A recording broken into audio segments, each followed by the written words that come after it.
mà tệ môi chấm nón lực làng thà từ nia rập rốn cứ chỉ bận tục có bàn tay này chấm nến bàn vô khơi thà từ nia rập rốn cứ chỉ sầm nanh cà phêสวัสดีมาเพิ่มปีnămก็ลองมาดิกรมพลฟอร์เต้บ้านนึงกับปงโจรวมจำนายเอาไว้ครับในปีได้ยกบกเลียบมาบองตัวนี้รับร้องกดจับตุกถ้าชื่อมันตุกแต่ในปีได้กดจุบประเทศ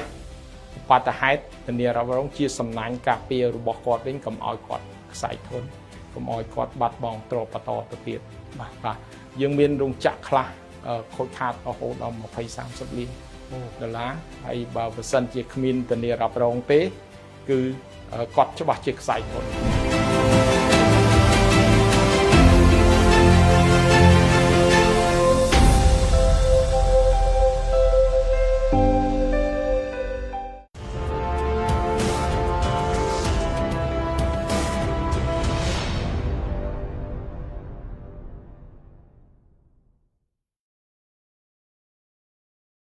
บักบักสันไซบักส้มกรบนังจิเมซัวบักปงไม้บางปนจิตีกรบนังจิตีมาตรีบักส้มสกุมมาการกัดสัมพีเป็นไซมวยจมวยขยมบาดนังโลยุจำรันรัฐได้จีประเทศนักเก็ตในยกปฏิบัติในกรมหุนสัมปอน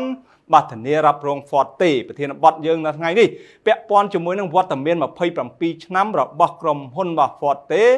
บานโจรุมก่อสร้างบักราบักก่อสร้างบักระปปอน5ในเพยเหตุรันบัทโตก็โดยโจรุมจำในบักขนงกาจมรุ่งกับนานเศรษฐกิจอย่างหนักละเตอร์บ่าไอเลยนี่บ่าสมบ่าจูบจมวยนังโลกยุจำรันรถโดยต่อเตอร์บ่าจิเมสูบ่าโลกบ่ายุจำรันรถออกคนนะโลกได้บานจำนายเปเวเลียดอมเมียนดำไรของการประดอบัตรสัมพีจมวยนังซาโปรเมนดิจิทัลเคมบอนมิสแต่ประดออากาดอลโอนจินิกกับมนยังสัมพีในขนงกะเสถานตาใส่นมตาเมาว่าดอกกวัดกอแล้วเปียกวัดกอกันเนาะกวัดกอตายเมียนกับมาเมียนกับมาคนนะเราอยู่จำรันรัฐบ่าคือยังเคยทำมาเผยปรำปีนำในวัดเมียนระบบกรมฮอนฟอร์เต้มันเมนจะเรื่องใจดันเต้ขนมการกลางระเนียลบ่าต่อสู้เมนเทนขนมการโจรวมจำในในขนมการโจรวมจมรุ่งกำนันเศรษฐกิจเจ็ดบ่าในขนมจะเป็นบ่า70 ชนำกันลองมาดิบ่ายังเคยทากำนันเศรษฐกิจประเทศกัมพูชียังหักใบโดยจะมีตุ่มหุ้มหักใบโดยจะมีกำลังบ่าโตเตียบในลายเต้ให้วิสัยที่ได้รับร้องก่อนเอาเมียนตุ่มขณะมันเศร้าจะมีตุ่มลมตุ่มเลยโดยชนะได้โลกเมื่อเคยอย่างปีบางคราประมาณชนำจงกลางนี่วิสัยที่ได้รับร้องบางคราบานดาวตูนตีสำคัญเอาไว้คลาขนมกาโจรวมจำในเลิกสตุยบางครากำนันเศรษฐกิจเจียดอย่างนู้นอันเจียรวมให้อยากเป็นมาเผยเป็นปีชนำของเรานี่แต่กรมฮอนฟอร์เต้กรมมึงเคยทาเมียนการีจำดานอย่างนาคลาตบ่าส่งกรมเชิญบ่าส่งออกคนลูกโอนไซชีพเซคัมโบนมิสแต่พัดดอลเนเกติยุดอลชีพรอดตัวเต๋อชีวิตการเศรษฐกิจมวยได้ยังยกมาจะใช้คณีรำเล็กอัมพีไตตะกาก็กัดปีอนาคตการให้ปีนิดหรือปัจจุบันเพียบว่ายังได้บัญญัติเต๋อฟอร์เตเมียนอาทิเพียบในขนมตีบซาระบบกรรมชียังจัดใบตัวสวอตมาบายังยัยทาใบตัวสวอตนี่บายังเปรียบเทียบเตยต่ำหงในการลุดล้อบอเศษกัดยังเคยทำเมียนต่ำหงแบบกัดเชียการลุดล้อวิออกจาอย่างให้ได้บันทาออกจาอย่างใบตัวสวอตนี่คือเศษกัดยังลุดล้อปะหะปะหายเชียดอกปรำปีดองหรือก็ดอกปรำใบดองบ่เปรียบเทียบใน30 ชนำมนนั่งคำว่า GDP บ่ยังวิตูแมนแดนดอลแล้ว GDP บ่ยังวิมีนสันทานทมกูซอมบ่เปรียบเทียบแต่นั่นคือทมเชียงดอกผมใบดอกผมบวนดองในเศรษฐกิจไอ้วิสัยตัวนี้รับร้องก่อนจังได้คือมีการลุดล้อบ่สันเปรียบเทียบในการจับประดามตะโบงโหดดอลแล้ววิมีนตุ่มหมทมนะบ่ยังจับประดามปีจำนวนโซจับประดามปีจำนวนโซนบ่วิสัยตัวนี้รับรองนี่บานบัดบ้องโดยสารสังเกตจังคืออัตวันมีนวิสัยตัวนี้รับรองวิสัยตัวนี้รับรองเติบโตในก่อการลังวิ่งในขนมชนำกายสปรามได้ยังทำเป็นมีนมกระบอกคลาให้ละโหดชนำปีปอนยังมีนฉบับให้ตัวนี้รับรองจังเต้ยังเคยอยากกำเนิดบ่ยังวิเปรียบเทียบตัวจ้าวิทมทิ้งให้วิการกำเนิดยังกูอดกอดสังควรก็มันได้บ่ยังเปรียบเทียบคลุนยังในขนมดำบอลก็โดยเฉพาะในขนมพิภพโลก កំណើនរបស់យើងវានៅទូស្រួចស្ដើងមែនតើបើប្រៀបធៀបនៅក្នុងនេះយើងទើបតែបើខ្ញុំគិត GDP ឆ្នាំ2025យើងទើបតែប្រហែលជា 0.8% នៃ GDP ឯប្រទេសគេជិតខាងគេឡើងរហូតដល់ 2.8% វៀតណាមហើយទៅប្រទេសមួយទៀតគេរហូតដល់ 4-5% នៃ GDP ប្រទេសខ្លះរហូតដល់ 9%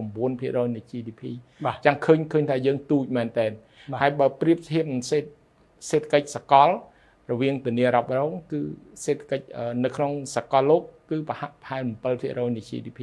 អញ្ចឹងយើងមានទំហំទូចអញ្ចឹងយើងមានជាទូទៅថាយើងគិតថាយើងមានសក្តានុពលធំដោយសារយើងនៅទូចប្រៀបធៀបនឹង GDP នៅឡើយប្រៀបធៀបនឹងសេដ្ឋកិច្ចជាតិបាទក្នុងនាមជា Forte ហើយក្នុងនាមរូបលោកផ្ទាល់អាចរាប់ចាត់ទុកថាជាចលករមួយ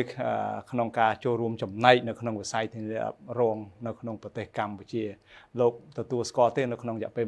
27ឆ្នាំកន្លងមកនេះបាទយើងទទួលស្គាល់ខ្ញុំរូបខ្ញុំហងទទួលស្គាល់ខ្ញុំបានរួមចំណែកយ៉ាងច្រើន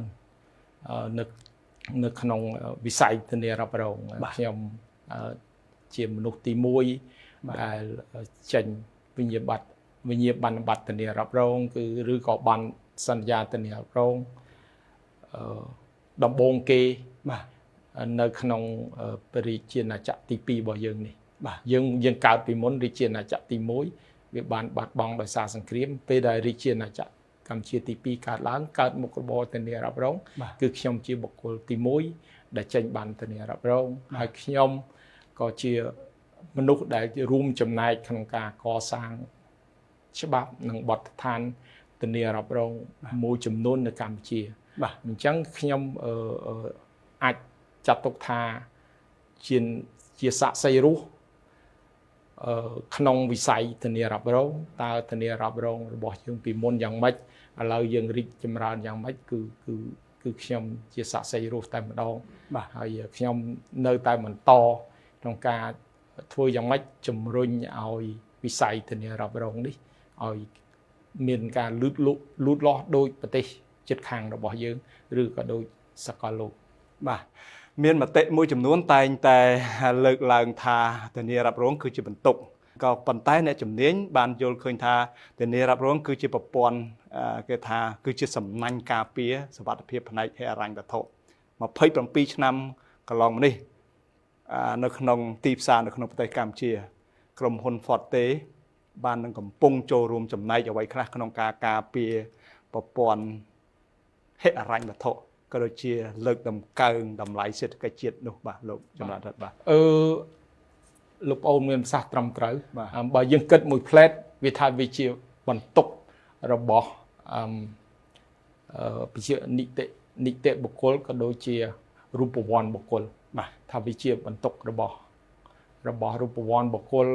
ក៏ដូចជានីតិបុគ្គលដែរព្រោះអីគាត់ត្រូវយកបុព្វលាភរ៉ាប់រងយកទៅបង់ឲ្យក្រុមហ៊ុនធានារ៉ាប់រងក៏ប៉ុន្តែបើយើងពិនិត្យឲ្យដិតដល់គឺធានារ៉ាប់រងបានជួយច្រើនក្នុងការជំរុញសេដ្ឋកិច្ចជាតិជួយទី1គឺវាជាសំណាញ់សុវត្ថិភាពហិរញ្ញវត្ថុរបស់នីតិបុគ្គលក៏ដូចរូបវ័ន្តបុគ្គលជាក់ស្ដែងទៅក្រុមហ៊ុនធានារ៉ាប់រងបានធ្វើសំណងយ៉ាងច្រើនទៅដល់រូបនីតិបុគ្គលមួយចំនួនដែលអចលនទ្រព្យរបស់គាត់ទៅបានខូចខាតដោយហានិភ័យផ្សេងហើយក៏ទៅដល់រូបវ័ន្តបុគ្គលគឺមានប្រជាពលរដ្ឋកម្ពុជាយើងជាច្រើនម៉ឺនអ្នកសែនអ្នកដែរក្នុងមួយឆ្នាំខ្ញុំជឿថាមានសំណងដែលយើងទូទាត់ហ្នឹង17000អ្នកដែលធានារ៉ាប់រងសងអញ្ចឹងនៅពេលដែលយកបុព្វលាភមកបង់ធានារ៉ាប់រងគាត់ចាត់ទុកថាជាវិជាបន្ទុកតែនៅពេលដែលគាត់ជួបប្រទះឧបទ្ទហេតុធានារ៉ាប់រងជាសំណាញ់ការពាររបស់គាត់វិញកុំឲ្យគាត់ខ្សែធនកុំឲ្យគាត់បាត់បង់ទ្រព្យបន្តទៅទៀតបាទយើងមានរោងចក្រខ្លះខូចខាតរហូតដល់20-30 លាន ដុល្លារហើយបើប្រសិនជាគ្មានធានារ៉ាប់រងទេគឺគាត់ច្បាស់ជាខ្សែធនហើយនៅពេលដែលគាត់ខ្សែធនគឺប្រជាកម្មករនិយោជិកដែលធ្វើការនៅទីនោះក៏បាត់បង់ការងារធ្វើបាទអានឹងយើងការពារអញ្ចឹងហើយធានារ៉ាប់រងក៏ផ្ដល់ការងារច្រើនទៅដល់មនុស្សដែលធ្វើការនៅក្នុងវិស័យធានារ៉ាប់រងជាពលរដ្ឋធ្វើការនៅក្នុងវិស័យធានារ៉ាប់រងអញ្ចឹងការងារទាំងអស់ដែលផ្ដល់ដោយក្រុមហ៊ុនធានារ៉ាប់រងវាជួយជំរុញពួកប្រាក់បៀវត្សដែលយើងបើកទៅជូនគាត់យកទៅចាយនៅក្នុងទីផ្សាររបស់យើងយកទៅជួយកូនចៅក្នុងការហូបចុកទិញផ្ទះសម្បែងក៏ដូចជាការរៀនសូត្រអីហ្នឹងអាហ្នឹងនៅក្នុងហ្នឹងហើយធានារ៉ាប់រងក៏មានទុនបំរុងរាប់រយលានដុល្លារដែលដាក់នៅក្នុងប្រព័ន្ធហិរញ្ញវត្ថុរបស់ជាតិយើងដូចជានៅក្នុងធនាគារដូចជានៅក្នុងបំណុលរបស់រដ្ឋបានបំណុលរបស់រដ្ឋយើងហៅថាបនអញ្ចឹងមានលុយរាប់រយលានដែលចូលរួមដោយក្រុមហ៊ុនធានារ៉ាប់រងទៅក្នុងប្រព័ន្ធសេដ្ឋកិច្ចជាតិបាទអរគុណណាស់នៅចម្លើយដ៏ខ្លីខ្លឹមរបស់លោកយុចម្រើនរិទ្ធយ៉ាងណាក៏ដោយចុះបាទយើងដឹងច្បាស់ហើយថាវិនិយោគិនបរទេសបើមុននឹងគេបោះទុនវិនិយោគរាប់សិបលានដុល្លារអាមេរិកទៅលើប្រទេសណាមួយគេតែងតែមើលទៅលើកំណើនសេដ្ឋកិច្ចប្រទេសនោះស្ថិរភាពនយោបាយនៅក្នុងប្រទេសនោះហើយក៏មិនអាចមើលរំលងអំពីបាទគេថាការរីកចម្រើនពីប្រព័ន្ធការពារហានិភ័យនៅក្នុងវិស័យធានារ៉ាប់រងនៅក្នុងប្រទេសនោះដែរនៅក្នុង27ឆ្នាំនៃការរីកចម្រើនរបស់ក្រុមហ៊ុនផតទេអាចជាតលហិកមួយដែលជាយានមួយក្នុងការតាក់ទាញបណ្ដាវិនិយោគិនផ្សេងឲ្យមកចាប់អារម្មណ៍វិនិយោគនៅក្នុងប្រទេសកម្ពុជាដែរទេហើយក៏ជាសាក្សីមួយជាការតាក់ទាញរំហូរបាទទុនវិនិយោគទុនឲ្យមកកាន់ប្រទេសកម្ពុជាយ៉ាងណាខ្លះទៅបាទយើងលើកពីប្រវត្តិរបស់ Forte បន្តិចបាទនៅពេលដែលយើងចាប់ផ្ដើមគឺយើងស្វាស្វែងរកអតិថិជនដើម្បីផ្ដល់សេវាធានារ៉ាប់រងដំបូងមានការលំបាកច្រើនដោយសារអតិថិជនមិនសូវជាទុកចិត្តនៅក្នុងវិស័យធានារ៉ាប់រងក៏ប៉ុន្តែបន្ទាប់មកទៀតក្រោយពីយើងផ្ដល់សំណងផ្ដល់ជាការធានាតាមផ្លូវច្បាប់ស្របច្បាប់ជូនគាត់ហើយគាត់មានទំនុកចិត្តអញ្ចឹងទេយើងឃើញថាធានារ៉ាប់រងជាផ្នែកមួយនៃការតាក់ទាញវិនិយោគិនឲ្យចូលមករកស៊ីនៅប្រជាណាចក្រកម្ពុជាខ្ញុំតែងតែបានទទួលអ៊ីមែលនៅពេលដែលអតិថិជនរបស់សម្ព័ន្ធរបស់យើងនៅក្រៅស្រុកយើងហៅថាក្រុមហ៊ុនយុទ្ធមិត្តក្រុមហ៊ុនដែលមានតំណែងតំណងគ្នានៅក្រៅស្រុកអតិថិជនរបស់គាត់មករកស៊ីនៅស្រុកខ្មែរយើងតែងតែទទួលអ៊ីមែលមកអំពីគាត់សួរអំពីតើយើងមានសេវាធានារ៉ាប់រងអីខ្លះយើងតែងតែរៀបចំ checklist ជូនគាត់ហើយជាទូទៅយើងតែងតែផ្ដល់ព័ត៌មានលម្អិតទៅប្រតិបត្តិហិរញ្ញវត្ថុឬក៏ប្រតិបត្តិជំនួយពិភពលោកទាំងឡាយដែលមានមូលដ្ឋាននៅទីក្រុងញូវយ៉កមូលដ្ឋាននៅទីក្រុងលណ្ឌិនអំពីសេវាធានារ៉ាប់រងសេវាធានារ៉ាប់រងនេះគឺសំខាន់សម្រាប់ស្ថិរភាពហិរញ្ញវត្ថុរបស់វិនិយោគិនអញ្ចឹងហើយនៅពេលអ្នកវិនិយោគមកគឺគេរំពឹងថាហិរញ្ញវត្ថុរបស់គេត្រូវបានការពារដោយធានារ៉ាប់រងបាទអញ្ចឹងជាកត្តាសំខាន់យើងតាក់ទាញបានច្រើនបាទដោយសារសេវាធានារ៉ាប់រងនេះយើងតាក់ទាញវិនិយោគិនបានច្រើនបាទអញ្ចឹងលោកមើលឃើញថាអំពីនៅក្នុងបណ្ដាប្រទេសជឿនលឿនទាំងអស់នោះរាល់បណ្ដាក្រុមហ៊ុនសហគ្រាសទាំងអស់គេវិនិយោគគេធ្វើអាជីវកម្មគេធ្វើការងារដោយមិនអាចខ្វះបានទេនៅក្នុងការធានារ៉ាប់រងហ្នឹងបាទត្រឹមត្រូវអញ្ចឹងប្រទេសកម្ពុជាយើងគួរតែដល់ពេលហើយនៅយើងចាប់ផ្ដើមហើយថាវិនិយោគិនទាំងអស់មុនគាត់វិនិយោគគាត់ត្រូវរៀបចំផែនការរបស់គាត់ច្បាស់លាស់គាត់មិនអាចយកហានិភ័យទាំងអស់យកមកផ្ទុកនៅក្នុងខ្លួនគាត់ទេគាត់ផ្ទុកតែហានិភ័យមួយទេគឺហានិភ័យចំនួនរបស់គាត់ business របស់គាត់តើគាត់គិតគូររបស់គាត់ចំណេញខាតឬយ៉ាងម៉េចតែហានិភ័យមួយចំនួនទៀតដូចជាហានិភ័យ ផ្នែកខាងរូបវ័ន្តបាទការខូចខាតការបាត់បង់ដោយសារមិនមែនដោយសារការរកស៊ីរបស់គាត់គឺដោយសារគេហៅតែហានិភ័យផ្សេងដូចជាភ្លើងឆេះឬក៏ដូចជាអតិថិជនបាត់បង់លុយសំណងអីហ្នឹងគឺគាត់តាក់ទងនៅមកធានារ៉ាប់រងរបស់យើងគឺគាត់តែងតែគិតឲ្យស្រេចនៅពេលដែលគាត់មកគាត់នៅមានអ្វីការពារគាត់ខ្ញុំឲ្យឧទាហរណ៍មួយនៅក្នុងឆ្នាំ2ឆ្នាំកន្លងមកនេះមានវិនិយោគិនជប៉ុនមួយគាត់មកគាត់រៀបចំសាងសង់រោងចក្រដើម្បីដេរកាបូបមានតម្លៃអា brand កាបូប brand ហ្នឹងនៅកំពង់ស្ពឺតែរៀបចំដាក់ CCTV ម៉ាស៊ីនដេរក៏អត់ទាន់មក raw material អត់ទាន់មកភ្លើងឆេះបាត់គាត់អត់គិតថាគាត់នឹងបានសំណងដែរបាទក៏មិនដែរនៅពេលហ្នឹងយើងដឹងយើងទៅជួបគាត់គាត់ថាអូគាត់មានធានារ៉ាប់រងអញ្ចឹងបានដឹងថាអញ្ចឹងប្រាក់ដែលគាត់វិនិយោគដំបូងនោះគឺត្រូវបានយើងធ្វើសំណងជូនគាត់អញ្ចឹងគាត់បន្តវិនិយោគតទៀតខ្ញុំជឿថាបើបើសិនគ្មានធានារ៉ាប់រងទេប្រហែលជាគាត់ត្រូវទៅស្រុកគាត់វិញព្រោះអីគាត់ខាតរាប់លានដែរបាទអូខេអរគុណណាស់ក្នុងនាមលោកគឺជាអ្នកវិនិយោគនៅក្នុងវិស័យធានារ៉ាប់រងហើយក៏ជាអ្នកសេដ្ឋកិច្ចមួយរូបដែរហើយច្បាស់ណាស់ប្រកាសជាមានការស្រាវជ្រាវប្រកាសជាមានការរៀបចំផែនការយុទ្ធសាស្ត្រយ៉ាងច្បាស់លាស់ហើយចំជួនពេលដែលស្ថានភាពបច្ចុប្បន្ននេះមិនសូវជាមានភាពល្អប្រសើរប្រហែលទេយើងមានវិបត្តិច្រើនណាស់ទាំងក្រៅប្រទេសក៏ដូចជានៅក្នុងប្រទេសខ្ញុំមិនចាំបាច់រៀបរាប់ទេដូចជាក្រៅតើលោកសង្ឃឹមអំពីវិស័យធានារ៉ាប់រងនៅក្នុងប្រទេសកម្ពុជាក្នុងឆ្នាំ2026នេះអាចនឹងមានកំណើនលូតលាស់ទេឬក៏មានសម្ពាធឬក៏រងផលប៉ះពាល់អ្វីខ្លះទៅបាទខ្ញុំមកជជែកមួយបងអូនសាយនឹងច្រើនដងនិយាយពីតើវិបត្តិសេដ្ឋកិច្ចអញ្ចឹងតើយើងសង្ឃឹមថាយើងមានការលូតលាស់អត់បាទតាំងពីកូវីដថាមុនកូវីដមកយើងតែងថាកូវីដហ្នឹងវាជាឧបសគ្គមួយនៃការលូតលាស់សេដ្ឋកិច្ចជាតិបន្ទាប់កូវីដមកវាចេញស្អីបន្តទៀតសង្គ្រាមអ៊ុយក្រែនឥឡូវសង្គ្រាមបាទសង្គ្រាមជាមួយអ៊ីរ៉ង់ឲ្យតទៀតសង្គ្រាមអ៊ីស្រាអែលប៉ាឡេស្ទីនទាំងអស់ហ្នឹងគឺសត្វតែជះឥទ្ធិពលដល់វិស័យធានារ៉ាប់រងបាទកំណើននៅក្នុងវិស័យធានារ៉ាប់រងរយៈពេលចុងក្រោយនេះបាទគឺអត់មានកំណើនធំទេនៅប្រជាណាចក្រកម្ពុជាបាទគឺជារឿងដោយឡែករបស់ប្រជាណាចក្រកម្ពុជាយើងមានកំណើនមួយដ៏ស្រួចស្រាងជាទីបំផុតបាទដែលយើងគិតមើលថាវាមិនគួរតែមានកំណើនហ្នឹងអាចកើនធំជាងហ្នឹងបាទអញ្ចឹងវាជារលកនៃបញ្ហាផុតពីបញ្ហាមួយមកបញ្ហាមួយផុតបញ្ហាមួយបញ្ហាមួយហើយចំពោះយើងវិញក្នុងនាមជារូបវ័ន្តបុគ្គលមួយយើងតែងតែមានយុទ្ធសាស្ត្ររបស់យើងបាទឥឡូវនេះ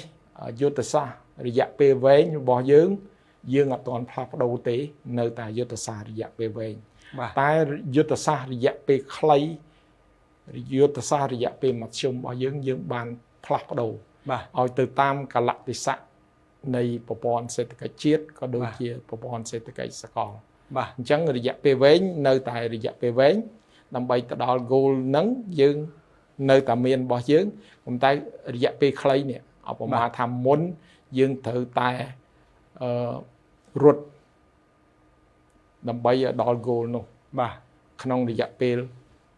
30នាទីបាទតែឥឡូវនេះយើងត្រូវតែដើរដោយប្រុងប្រយ័ត្នដើម្បីឲ្យទៅដល់ goal នោះបាទហើយយើងនៅគិតថាយើងដើរអញ្ចឹងទៅវា step ហើយនៅពេលដែលឱកាសល្អយើងនឹងរត់ឲ្យបានលឿនយើងសន្សំចៃកម្លាំងរត់ឲ្យបានលឿនយើងប្រហែលជាដល់ goal របស់យើងរយៈពេល30នាទីដូចគ្នាអញ្ចឹងយុទ្ធសាស្ត្ររយៈពេលខ្លីរបស់យើងហ្នឹងគឺយើងធ្វើឲ្យសមស្របទៅតាមកលៈទេសៈសេដ្ឋកិច្ចសង្គមរបស់ជាតិក៏ដូចតំបន់ក៏ដូចពិភពលោកអញ្ចឹងអ្វីដែលយើងធ្វើគឺយើងធ្វើឥឡូវនេះថាធ្វើម៉េចឲ្យរស់មួយខាលមួយថោះសិនពាក្យដែលយើងមួយបាទក៏ប៉ុន្តែរយៈពេលកន្លងមកនេះព្រឹកមិញខ្ញុំជួបប្រជុំ management ទៅគាត់ថាដូចជាមិនអី រយៈពេល5ខែដើមឆ្នាំហ្នឹងថាយើងនៅតែមានកំណើនបើប្រៀបធៀបឆ្នាំចាស់យើងនៅតែកើនម្ដងពី 3% តែបើប្រៀបធៀបនឹងថវិកាឬក៏ពាក្យថាយើងបាត់ចិត្តផែនការរបស់ប្រចាំឆ្នាំរបស់យើងកើនដូចជាលើសផែនការបាទអញ្ចឹងមានន័យថាធីមរបស់ខ្ញុំហ្នឹងបានរៀបចំផែនការមួយដែលមានលក្ខណៈសត្យានុម័តមិនបំប៉ោងផែនការហើយគាត់ធ្វើទៅគឺសមស្របទៅតាមកលៈទេសៈពេលដែលយើងធ្វើផែនការនឹងយើងដាក់ហានិភ័យទាំងអស់ចូលនៃការធ្វើផែនការអញ្ចឹងដូចជាមិន5ខែដើមឆ្នាំយើងនិយាយថាអត់មានអីដែលជាប្លែកសម្រាប់យើងឲ្យយើងយកមកដោះស្រាយជាបន្តគឺវាទៅតាមផែនការរបស់យើងបាទអរគុណណាស់នៅចម្លើយដល់ខ្លីខ្លឹមរបស់លោកយុចម្រើនរិទ្ធបើអាចឆ្លើយបានសំណួរក្រោយនេះក៏ឆ្លើយបើឆ្លើយមិនបានក៏មិនជាបញ្ហាដែរខ្ញុំនឹងសាកសួរពាក់ព័ន្ធជាមួយនឹងបញ្ហា scam online បញ្ហាសង្គ្រាមព្រំដែនខ្មែរថៃបញ្ហាសង្គ្រាមនៅតំបន់មជ្ឈិមបូព៌ាច្បាស់ណាស់វានឹងធ្វើឲ្យសម្ពាធវិស័យធានារ៉ាប់រងពិភពលោកក៏ដូចជានៅក្នុងប្រទេសកម្ពុជានឹងក៏រងនៅផលប៉ះពាល់ដែរតើចាំបាច់ទេយើងត្រូវតែធ្វើទំនើបយើងត្រូវតែគេហៅថា reform ឬក៏ធ្វើពិពិធកម្មនៅក្នុងវិស័យធានារ៉ាប់រងនឹងឡើងវិញដើម្បីឲ្យវាមានភាពបែបគេថាសម្បូរបែបក៏ដូចជាមានភាពរឹងមាំឲ្យកាន់តែល្អប្រសើរជាងនេះទៅទៀតនោះបាទសូមជឿបាទអរគុណសំណួរនេះសំខាន់ហើយសំណួរនេះជាសំណួរមួយដែលយើងទាំងអស់គ្នាយើងគិតថាយើងបានស៊ូខ្លួនយើងយូរឆ្នាំមកហើយសួរថាតើយើងមានប្រយោជន៍អីពី scam online បាទហ្នឹងយើងបានស៊ូខ្លួនយើងយូរឆ្នាំមកហើយខ្ញុំតែងតែជជែកជាមួយលោកប្អូនសាយថា scam online នេះគឺអត់មានប្រយោជន៍អីទៅដល់សេដ្ឋកិច្ចជាតិទេហើយចំពោះក្រុមធានារ៉ាប់រងក្រុមហ៊ុនធានារ៉ាប់រងចំពោះក្រុមហ៊ុនធានារ៉ាប់រងខ្ញុំផ្ទាល់តែម្ដងគឺខ្ញុំមិនផ្ដល់សេវាធានារ៉ាប់រងទៅលើលបែងស៊ីសងមិនផ្ដល់ធានារ៉ាប់រងទៅលើឧស្សាហកម្មណាដែលធ្វើបង្កបង្កើតឲ្យខូចបរិស្ថានដូចជាមិនផ្ដល់ធានារ៉ាប់រងទៅលើគ្រឿងសង្វឹងដែលលើកលែងតែប៊ីយ៉ាដូច whisky ដូចអីហ្នឹងគឺយើងនឹងមិនផ្ដល់ធានារ៉ាប់រងធានារ៉ាប់រងទាំងឡាយណាដែលប៉ះពាល់ទៅដល់បរិស្ថានខ្លាំងគឺយើងមិនផ្ដល់សេវាធានារ៉ាប់រងជូនទេយើងជាពលរដ្ឋល្អមួយនៅក្នុងសង្គមអញ្ចឹងបើនិយាយពី scam online ប៉ះពាល់ផ្ទាល់ដោយមកដល់ Forte ថា business របស់ Forte គឺអត់មានប៉ះពាល់ទេយើងបានដកពួកគាត់ចេញពីបញ្ជីរបស់យើងហើយយើងមានធានារ៉ាប់រងខ្លះដែលយើងនៅក្នុងបញ្ជីយើងដូចជាធានារ៉ាប់រងទៅលើរោងចក្រអគ្គិសនីដើរដោយធ្យូងថ្មហ្នឹងយើងគិតថាយើងនឹងទៅថ្ងៃអនាគតយើងដកគាត់ចេញប៉ុន្តែឥឡូវនេះយើងវានៅទូចនៅដូចជា 1.3% នៃហានិភ័យរបស់យើងអញ្ចឹងអ្វីទាំងអស់គឺវាដំណើរការល្អដោយឡែកសង្គ្រាមព្រំដែនថៃការឈ្លានពានរបស់ថៃសង្គ្រាមនៅក្នុងតំបន់មជ្ឈិមបូព៌ាសង្គ្រាមនៅអឺរ៉ុបគឺមានផលប៉ះពាល់ទៅដល់ធានារ៉ាប់រងរបស់យើងទាំងមូលទី1ប៉ះពាល់ទៅលើវិនិយោគិនដែលគាត់ឥឡូវហ្នឹងគាត់អត់ទុកចិត្តពីសភាពការនយោបាយសកលគាត់អត់ទុកចិត្តពីភូមិសាស្ត្រនយោបាយគាត់អត់ទុកចិត្តអំពីរបបមូលធននិយមក៏ដូចរបបសង្គមនិយមតើមានការផ្លាស់ប្ដូរអីតទៀតបំណុកចិត្តទៅលើប្រព័ន្ធទៅលើរបបនេះគឺវាប៉ះពាល់ដល់វិនិយោគិននិងប៉ះពាល់ទៅដល់ចំណូលរបស់ Forte ដែរបាទអ្វីទៅជាសសរស្តម្ភធំសំខាន់ដែលជួយរុញច្រានជ្រែងទប់ក្រុមហ៊ុនធានារ៉ាប់រង Forte ហ្នឹងឲ្យមានភាពបើថានឹងភាពធន់បាទ resilient ហ្នឹងឲ្យនៅក្នុងទីផ្សារប្រទេសកម្ពុជាហើយក៏ដូចជាចូលរួមចំណែកជំរុញសេដ្ឋកិច្ចជាតិយើងនោះបាទលោកចម្រើនរដ្ឋដូចជាខ្ញុំជជែកលើកមុនអញ្ចឹងសសរស្តម្ភរបស់ Forte គឺធនធានមនុស្សបាទធនធានមនុស្សរបស់យើងនេះនៅក្នុង Forte ជាសសរស្តម្ភទី1 ធនធានមនុស្សគឺមានន័យថាយើង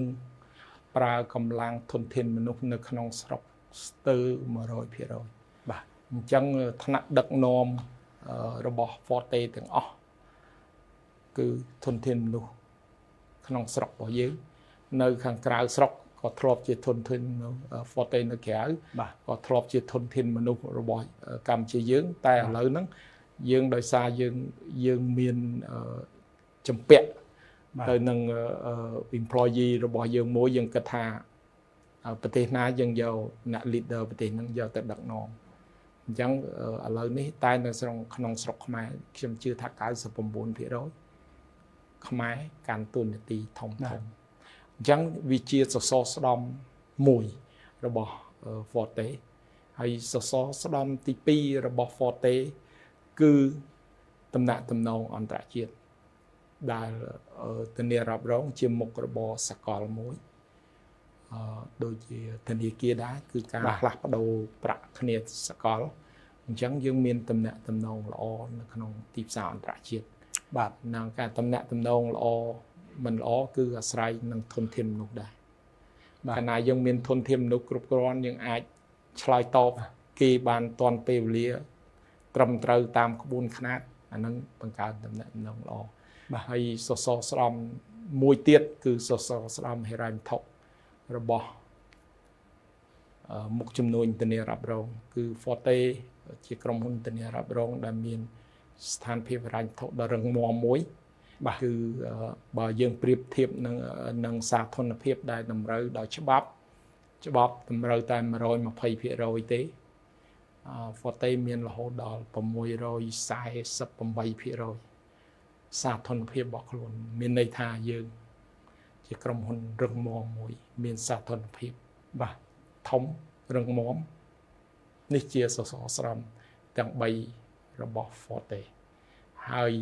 complete ថាយើងក៏ move ទៅ digital ដែរបាទ digital នេះគឺជួយសសរស្តម្ភទាំង3ហ្នឹងឲ្យកាន់តែរឹងមាំតទៅទៀតបាទបងប្អូនអាចទិញធានារ៉ាប់រងតាមអនឡាញមួយចំនួនបានតាមអនឡាញតាម website របស់ Forte ស្មានណាទិញបានបាទហើយយើងនឹងចេញផលិតផលថ្មីដែលសេវាកម្មរបស់យើងនឹងទាន់ចិត្តបាទក្នុងនាមលោកគឺជាថ្នាក់ដឹកនាំកម្ពុជារបស់ក្រុមហ៊ុនសម្ព័ន្ធធានារ៉ាប់រង Forte លោកមានមោទនភាពអ្វីខ្លះជាមួយនឹងក្រុមហ៊ុន Forte ដែលមានភាពរីកចម្រើនរហូតដល់27ឆ្នាំមកជិត3ទសវត្សរ៍កន្លងមកនេះបាទមោទនភាពដែលខ្ញុំមានគឺទី1ខ្ញុំបានកសាងធនធានមនុស្សដ៏រឹងមាំរបស់យើងមួយគឺថាខ្ញុំបានរួមចំណែកកសាងធនធានមនុស្សគឺខ្លាំងនៅក្នុង Forte យើងមាននាយកប្រណិប័តរបស់យើងច្រើនរូបដែល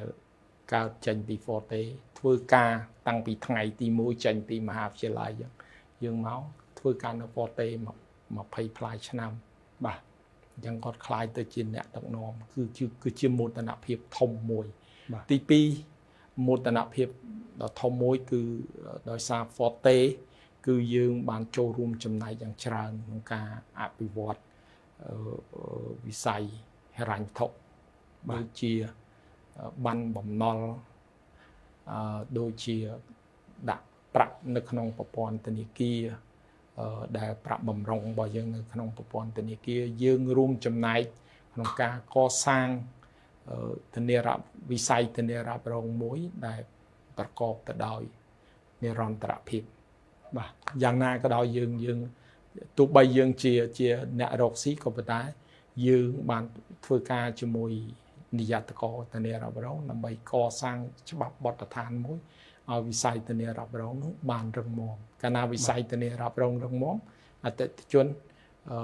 ទុកចិត្តអញ្ចឹងគឺជាមោទនភាពរបស់ Forte មួយហើយយើងជាមោទនភាពមួយដែលយើងថាអ្នកបងពុនគំរូយើងទោះបីក្រុមហ៊ុនយើងធ្វើវាមិនធំមែនក៏តែយើងធ្លាប់បានទទួលបានសរសើរជាអ្នកបងពុនលេខរៀងទី65 66នៅវិជាណាចក្រកម្ពុជាមានន័យថាយើងចូលរួមចំណែកបានច្រើនហើយនៅក្នុងនឹងហើយពេលខ្លះយើងក៏ជួយរួមចំណែកក្នុងការអភិវឌ្ឍវិស័យធានារ៉ាប់រង ទៅលើពិភពលោកដែរ បាទ ផលិតផលខ្លះយើងជាអ្នកធ្វើតែពិភពលោកអត់ទាន់ដំណើរការ បាទ បាទយើងមានគេមករៀនពីយើង យើងដូចជាខ្ញុំមោទនភាពរឿងប្រព័ន្ធ digital របស់យើង verify បាទ verification ទៀងផ្ទាត់របស់រដ្ឋាភិបាលយើងឲ្យប្រទេសតាំងម៉ាឡេស៊ីដែលគាត់ជាប្រទេសលូតលាស់ក៏ប្រើប្រព័ន្ធរបស់យើងអញ្ចឹងពេលខ្លះយើងអភិវឌ្ឍមុខរបរធានារ៉ាប់រងប្រភេទនេះគឺឲ្យគេមករៀនតាមយើងបានចែករំលែកបទពិសោធន៍ច្រើនទៅប្រទេសជិតខាងអញ្ចឹងមានន័យថាយើងរួមចំណែកក្នុងការអភិវឌ្ឍធានារ៉ាប់រងសកលដែរបាទជាចុងក្រោយតើបើតាមទស្សនៈរបស់លោកផ្ទាល់នៅក្នុងវិស័យធានារ៉ាប់រង10ឆ្នាំទៅមុខទៀតលោកមើលឃើញអំពីចំណុចខ្វះខាតឬក៏មានភាពរីកចម្រើនបន្ថែមទៀតទេបាទនិយាយចាស់នៅក្នុងបច្ចុប្បន្នភាពនេះវិស័យធានារ៉ាប់រងនៅប្រជាជាតិកម្ពុជាហាក់ដូចជាត្រឹងហើយបាទវាត្រូវការបាទធ្វើពិពិធកម្មមួយចំនួននៅក្នុងវិស័យធានារ៉ាប់រងខ្ញុំជឿថាយើងទាមទារពេលវេលាធ្វើពិពិធកម្មនៅក្នុងវិស័យធានារ៉ាប់រងហើយបន្ទាប់មកទៀតខ្ញុំជឿថារយៈពេល10ឆ្នាំតទៅមុខទៀតយើងមានទំហំធានារ៉ាប់រងយើងអាចឡើងដល់ billion ដូចគេដូចឯងដែរបាទយើងគាត់ប្រហែល1 billion អីអញ្ចឹងទៅតែប្រទេសជិតខាងគេ15-20 billion អីហើយក៏មិនដែរយើង